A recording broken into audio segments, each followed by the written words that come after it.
Enfin des actions contre le racisme.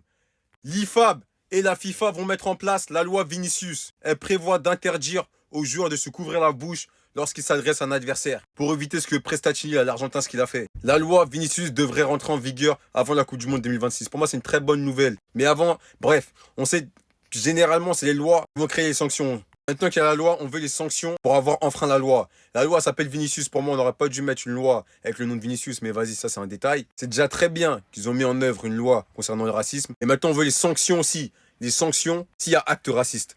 C'est ça, on veut les sanctions. Normalement, ça devrait arriver avant la Coupe du Monde 2026. Et franchement, le bruit qu'on a fait, au moins, ça a porté ses fruits. On aura au moins une loi. Ça veut dire les joueurs, maintenant, ils pourront plus couvrir la bouche en s'adressant à un adversaire. Parce que si l'adversaire il dit qu'il y a eu des propos racistes, il est dans la merde. Parce qu'on a vu, hein, le cas Prestacini, là, il a quasiment rien eu. Parce qu'on n'a pas eu la preuve. Même si Vinicius, il l'a dit, on n'a pas eu la preuve qu'il l'a fait. On sait tout ce qu'il a fait. Hein, parce que Vinicius n'aurait pas réagi comme ça. Et là, au moins, le prochain joueur qui va faire ça, sanction directe. Et on aimerait bien savoir c'est quoi les sanctions. En tout cas, c'est un bon pas.